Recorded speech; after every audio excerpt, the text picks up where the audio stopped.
خرونو که وایې چې یاره مونږه فاینانشلی کامیاب شو پیسې وګټو نو ګورې پاکستان کې کامیابی نشته. پاکستان کې صرف هغه خلک کامیاب دي چې کم کرپټ دي، چې د چا پولیټیکل بیکګراوند دی یا بیروکریټک بیکګراوند دی یا جرنیلان کرنیلان نو سره تعلقي، صرف دغه خلک کامیاب دي.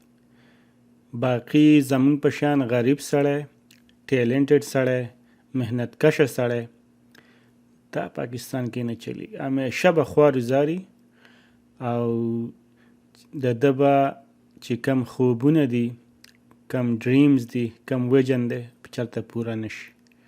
نو ستاسو صرف یوه لار ده وروره او هغه لار ده پاکستان نه راوځئ، په هر حال راوځئ، په هر ملکونو ته راشئ. هغه که چاینا ولې نه ده، کوریا ولې نه ده، امریکا ولې نه او کاناډا ولې نه ده.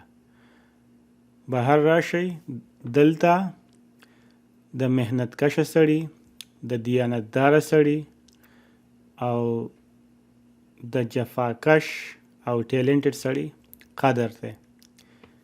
تاسو له به دوی دلته جاب هم درکوي، نیشنلټي هم درکوي او ستاسو چې کم ویژن دی، کم ډریمز دی، هغه هم پوره کوئ. او بار به راځئ څنګه؟ اسانه طریقه او لنډه طریقه به یې BS ډیګري وکړئ په پاکستان کې او بهر په سټډي ویزا راشئ. سمپل از دیټ. که په د خپلو پیسو هم وس کېږي یو ډېره ښه، که نه کېږي سکالرشپ یې وګورئ، بلا اویلیبل دی بلا. نو بس دا وړوکی شان پیغام و ذهن کې مې راغی او چې ستاسو ټولو سره شیر کړم او عمل پې وکئ. ګنې بیا به د شاهد انور به درته بیا څه وایي چې کښېنه مړه د غریب سړي زویه.